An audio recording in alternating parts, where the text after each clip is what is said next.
ஸ்தோத்திரிக்கிறோம் ஆண்டவரே. பிரியமானவர்களே, இன்றைய நாள் வேத வார்த்தை எபிரேயர் 7வது அதிகாரத்துல வாசிக்க கேட்போம். ஸ்தோத்திரம் ஆண்டவரே.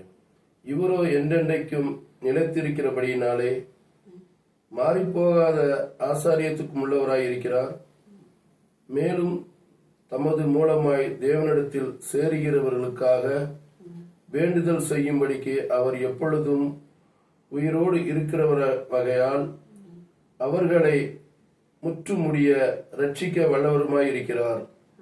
பரிசுத்தரும் குற்றமற்றவரும் மாசில்லாதவரும் பாவிகளுக்கு விலகி வரும் வானங்களிலும் உயர்ந்தவருமாய் இருக்கிற இவ்விதமான பிரதான ஆசாரியரே நமக்கு ஏற்றவராய் இருக்கிறார். ஆமேன். அல்லேலூயா. அல்லேலூயா. அப்ப தேவன் ஏன்னா வல்லமையுள்ள தேவன் உலகத்தில் நிலைத்திருக்கிறார். ஆமென். அல்லேலூயா. உயிரோடும் இருக்கிறார். ஆமென். அல்லேலூயா. அப்ப அந்த உயிரோடு இருக்கிற தேவன் நம்மளுக்கு எவ்வளவு ஒரு மேலான தெய்வமாய் இருக்கிறார். ஆமென். அல்லேலூயா. இந்த நாள்ல கூட தேவன் ஏன்னா அவரை நம்ம விசுவாசிக்கணும், கண்டிப்பா விசுவாசிக்கணும். மேலும் ஏன்னா தம்முடைய மூலமாய் நம்மளுக்காக ஒவ்வொரு சூழ்நிலையும் ஜெபித்து கொண்டு இருக்கிறார். ஆமென். அல்லேலூயா. நம்ம விண்ணப்பத்தை வைக்க வேண்டும் அவரோடு. நம்ம ஏதோ ஒரு காரியத்துக்காக என்ன விண்ணப்ப துதிக்கும் போது, ஆராதிக்கும் போது, நம்ம ஜெபிக்கும் போது ஏனோதானு இல்ல, நம்ம கூட என்ன காரியம் விண்ணப்பத்தை வைக்க வேண்டும். அந்த விண்ணப்பத்தை இந்த காரியம், இந்த இடத்துல எனக்கு வேலை வேணும், இந்த இடத்துல ஒரு போஸ்ட் வேணும் அப்படின்னு சொல்லியிருந்தா அந்த அந்த இடத்த குறிச்சு அந்த ஒரு காரியம் என்ன வேலைக்கு போற, இந்த ஆபீஸ்ல எனக்கு இந்த வேலை வேணும், இந்த ஒரு ஜாப் வேணும், இந்த பேங்க்ல எனக்கு ஒரு வேலை வேணும் அப்படி நம்ம வாயை திறந்து நமக்கு என்ன வேணுமோ அதை கரெக்டா விண்ணப்பம் வைக்கணும். ஆமென். அல்லேலூயா. அப்ப அது போல ஒரு தொழில் நடக்கணும்னா இந்த தொழில் நான் செய்யணும், இந்த இடத்துல செய்யணும், இந்த இடத்துல எனக்கு ஒரு இடத்த வாங்கி கொடுங்க, இந்த இடத்துல குறிப்பு கரெக்டா இருக்கணும். ஏன்னா தேவன் கண்ணோக்கமா இருக்கிறார். தேவன் அனைத்தையும் அறிந்திருக்கிறார். ஏன்னா அவரோட கண்கள் 7 திசையும் சூழ்ந்து கொண்டு இருக்குது. நம்ம முடிகள் எல்லாம் ஒவ்வொரு முடியும் எண்ணப்பட்டு இருக்குது, அனைவருக்கும் தெரியும். அப்படி இருந்தாலும் நமக்கு அநேக காரியங்கள் இருக்கும். ஏன்னா தேவன் ஒரு திட்டம் வைத்திருப்பார் இல்லையா? ஆமென். ஹல்லேலூயா. அப்ப அத்தனை காரியங்கள் இருக்கும்போது நம்ம மொத்தமா எனக்கு செய்யுங்காண்டவரே எதை செய்வாரு? எல்லாமே செய்யணும் தான் நினைப்பாரு அவரு. எதை செய்யணுமோ உங்களுக்கு நமக்கு என்ன தேவையோ அதை நம்ம குறிப்பிட்டு சொல்லும் போது, இது உமக்கு சித்தமா இருந்தா செய்யுமாண்டவரேன்னு சொல்லும் போது கண்டிப்பா தேவன் அந்த விண்ணப்பத்தை அவர் பெருமூச்சு விட்டு ஜெபித்து அந்த விண்ணப்பத்தை சரி செய்வார். ஆமென். அல்லேலூயா. ஏன்னா பிதாவோடு நமக்கு எந்த நேரத்திலும் அவர் பரிந்து பேசிக்கொண்டே இருக்கிறார். ஆமென். அல்லேலூயா. அப்ப பரிந்து பேசிக்கொண்டே இருக்கும்போது அப்ப நம்ம விண்ணப்பம் ஏன்னா தேவனே நமக்காக ஜெபிக்கும் போது அந்த விண்ணப்பம் நடக்காதா? கண்டிப்பா நடக்கும் இல்லையா? ஆமென். அப்பனா நம்ம ஜெபத்துல கரெக்டா விண்ணப்பம் வைக்க வேண்டும். ஆமென். அல்லேலூயா. அவர் பிரதான ஆசாரியர்களைப் போல முன்பு சொந்த பாவங்களுக்காகவும் பின்பு ஜனங்களுடைய பாவங்களுக்காகவும் நாடோறும் பலியிட வேண்டும் இல்லை. ஏனெனில் தம்மைத்தாமே பலியிட்டதினாலே இதை ஒரே தரம் செய்து முடித்தார். நியாயப்பிரமாணமானது பலவீனமுள்ள மனுஷர்களை பிரதான ஆசாரியராக ஏற்படுத்துகிறது. நியாயப்பிரமாணத்திற்கு பின்பு உண்டான ஆணையோட விளங்கிய வசனமோ என்றென்றைக்கும் பூரணரான குமாரனை ஏற்படுத்துகிறது. ஆமென். அல்லேலூயா. அல்லேலூயா. அப்ப பாருங்க, பிரதான ஆசாரியர் அந்த இயேசுவை எத்தனை பேர் கொலை செய்யறதுக்காக எல்லாம் தேடி வந்தாங்க.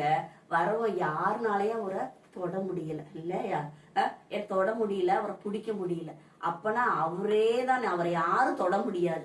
ஏன்னா அவருதான் ஒப்பு கொடுத்தார் இல்லையா? ஏன்னா அவரை கொலை செய்ய தன்னைத்தானே அர்ப்பணித்தார். ஆமென். அல்லேலூயா. யாருக்காக? நமக்காக அர்ப்பணித்தார். அப்படிப்பட்ட தெய்வத்தை, எவ்வளவு பெரிய தெய்வம் நம்மளுக்காக உலகத்துக்கே தன்னோட சொந்த குமாரனை கொடுத்து என்ன பலியாக முன்னாடியே அறிவித்திருந்தார் இல்லையா? நம்மளுக்காக, நம்ம பாவம் சாபம் அக்கிரமத்துக்காக என்ன அவரை கொடுத்திருக்காரு. ஏன்னா அதையெல்லாம் நம்ம விசுவாசிக்கணும். இப்ப கூட இவங்க அழைச்சிட்டு வரும்போது கண்டிப்பா அத்தனை பேர் வரும்போது கூட இருந்ததான் காட்டி கொடுத்திருக்கிறாங்க இல்லையா? அப்ப இதே மாதிரிதான் நம்ம ஒவ்வொரு சூழ்நிலையும் பாத்தீங்கன்னா நம்ம கூட இருக்கிறவங்களே தான் நம்மளை ஒவ்வொரு பிரச்சனையும் மாட்டி விட்டுருவார்கள் இல்லையா? அப்ப வந்து கடவுளவே காட்டி கொடுத்தவங்க மனுஷர்களை எவ்வளவு பெரிய காரியங்கள் செய்ய மாட்டாங்க. அதனால நம்ம ஒவ்வொரு சூழ்நிலையிலும் தேவன் ஒருவரே உண்மை உள்ளவராய் இருக்கிறார். ஆமென் அல்லேலூயா. நம்ம மனிதர் மேல் எவ்வளவுதான் அன்பு வைத்தாலும், எவ்வளவுதான் நம்ம அவங்க மேல் நம்பிக்கையா இருந்தாலும், ஒரு சூழ்நிலை வரும்போது அவன் வந்து வெள்ளிக்காசுக்காக ஆசைப்பட்டு என்ன கடவுள் செய்த அற்புதம் அதிசயத்தை எல்லாம் கூடயே இருந்து பார்த்தும் கூட அவன் என்ன பண்ணிடல, அதையெல்லாம் நினைக்கல. அந்த காசு வந்த உடனே அந்த கண்கள் மறைத்து விடுச்சு இல்லையா, கண்கள் வந்து இருட்டாயிருச்சு. ஏன்னா அவனுக்கு அந்த காசு மட்டும்தான் தெரியுது. அது மாதிரிதான் மனிதர்களும் எவ்வளவுதான் அன்பா நம்ம இருந்தாலும் ஒரு இடத்துல ஒரு பணத்தை பார்த்துட்டாங்கன்னா அந்த பணம் வந்து அவங்கள கண்ணை மறைச்சிரும். ஏன்னா மனுஷனோட அன்பு அது தெரியாது. அப்ப என்ன பண்ணிடுவாங்க, அவங்க சாஞ்சிடுவாங்க. நம்மளுக்கு என்ன வேணாலும் அவங்களால செய்ய முடியும். ஏன்னா நம்மளுக்கு வந்து நல்லது மட்டும்தான் செய்ய நினைக்க மாட்டாங்க, தீமையும் செய்ய அவங்களால முடியும். இது மாதிரிதான் இல்லையா. ஆமென் அல்லேலூயா. அப்ப இப்படி எல்லாம் இருக்காங்க. கடவுளுக்கும் இந்த இது நடந்திருக்கு. அப்ப கடவுளுக்கு என்ன, பச்சை மரத்துக்கே அந்த நிலைமைனா நம்மளாம் பட்டை மரங்க, நம்மளுக்கு என்ன செய்ய மாட்டார்கள். அது மாதிரிதான் ஒவ்வொரு சூழ்நிலையிலும் நம்ம கவனமா இருக்கணும். தேவனை ஏன்னா தேவன்கிட்ட நம்ம விண்ணப்பம் வைக்கணும். ஒவ்வொரு நாளையும் நம்ம பரிசுத்தப்படுத்திக்கணும். நம்மளோட சூழ்நிலைகளை ஒவ்வொன்னா தேவன் சமூகத்துல வைக்கும் போது, நம்மளையே அவருக்கு ஒப்பு கொடுக்கும் போது, நம்மளை எந்த நேரத்திலையும் எத்தனை பேர் இருந்தாலும், ஏன்னா 7 பேர் வந்தாலும் 7 வழியே போய் விடுவார்னு சொன்னது போல, எத்தனை பேர் வந்தாலும் நம்மளை வந்து ஒவ்வொருவரையும் நம்மள தொட முடியாது. அதனால நம்ம தேவன் நம்மளோட இருக்கும் போதுதான் கண்டிப்பா இந்த அற்புதம் எல்லாம் நடக்கும். ஆமென் அல்லேலூயா. அப்பனா நம்மள ஒப்பு கொடுக்கணும். அவர்கிட்ட ஒப்பு கொடுக்கும் போது, இயேசுவே என்னை பார்த்து கொள்ளுங்க, என்னை பாதுகாத்து கொள்ளுங்க அப்படின்னு சொல்லும் போது தேவன் என்ன சொல்றார், மகனே மகளே நீ கவலைப்படாத, நீ சும்மா இரு, நான் யுத்தம் செய்கிறேன்னு சொல்லுவார் இல்லையா. ஆமென் அல்லேலூயா. ஒவ்வொரு சூழ்நிலையும் ஒவ்வொருத்தருக்கும் சொல்லியிருக்காரு. பழைய ஏற்பாடுல ஒவ்வொருத்தருக்கும் என்ன சொல்லியிருக்காரு, நீ சும்மா இரு, நான் யுத்தம் பண்ணுகிறேன்னு சொல்லி. அப்ப ஒவ்வொருவருக்கும் இப்படி செய்த அற்புதம் இந்த நாளில் நமக்கு செய்து கொண்டுதான் இருக்கிறார். அப்பனா நம்ம கவலைப்பட வேண்டாம். ஏன்னா ஒவ்வொரு ஒன்னொன்னையும் கவலைப்பட்டுட்டே இருந்தோம்னா நம்ம பலத்தினாலேயே ஓடும் சொன்னா முடியாது இல்ல. ஏன்னா பலம் இல்லாத பலத்தையும் சத்துவம் இல்லாத சத்துவத்தையும் கொடுக்கிறேன்னு சொல்லி தேவன் சொல்லுகிறார். அப்ப இந்த நாள்ல கூட நம்ம பலம் இல்லாம இருக்கிறோமா, சத்துவம் இல்லாம இருக்கிறோமா, தேவன் ஒப்பு கொடுங்க. ஒப்பு கொடுக்கும் போது கண்டிப்பா தேவன் அவர் வல்லமையை ஊற்றுவார். ஆமென். அவர் வல்லமையை ஊற்றும் போது கண்டிப்பா நமக்கு பலமும் சத்துவம் உண்டாகும். அல்லேலூயா. எப்படிப்பட்டவங்களா வந்தாலும், ஏன்னா பக்கத்துல 1000 பேர், வலது பக்கத்துல 10000 பேர் வந்தாலும் என்னை ஒன்னும் அணுகாதுன்னு சொல்ல வசனத்தின்படி. அப்ப நம்ம எத்தனை பேர் வந்தாலும் தேவன் நம்மளோடு இருக்கும்போது ஒருவர்னாலையும் ஒன்றும் செய்ய முடியாது. இந்த நாள்ல கூட ஒரு நல்ல ஒரு பாதுகாப்பான வார்த்தை கொடுத்திருக்கிறார். ஆமென் அல்லேலூயா. வார்த்தைக்காக ஜெபித்துக் கொள்ளலாம். ஆண்டவரே தகப்பனே கர்த்தாவே சோதரிக்கிறப்பா.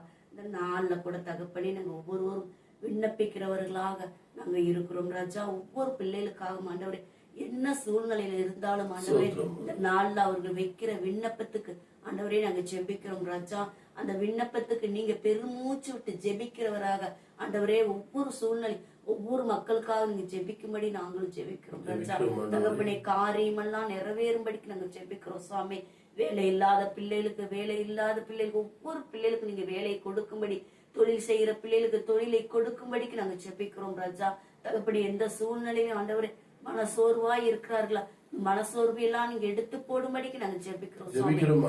அனைத்து மக்களையும் ஒரு கரத்துல கொடுக்கிறோம் ஆண்டவர். அவர் பிரச்சனை, கஷ்டங்கள், கண்ணீர் எல்லாத்தையும் எடுத்து போடும்படிக்கு நாங்க ஜெபிக்கிறோம் சுவாமி. அனைவரையும் ஆசீர்வதிங்க. அனைவரையும் உங்க கரத்துல கொடுக்கிறோம் ஆண்டவரே. எந்த காரியம் இருந்தாலும் நீர் ஆண்டவரே கண்ணோக்கமா இருக்கிறீர். உங்க கரம் ஒவ்வொரு மேலும் வெளிப்படும்படிக்கு நாங்க ஜெபிக்கிறோம் சுவாமி. அனைவரையும் ஆசீர்வதிங்க, பலப்படுத்துங்க. நீங்க கூட இருந்து வழி நடத்தும்படிக்கு இயேசு கிறிஸ்து நாமத்துல நாங்க ஜெபிக்கிறோம். ஜீவனுள்ள நல்ல பிதாவே. ஆமென் ஆமென்.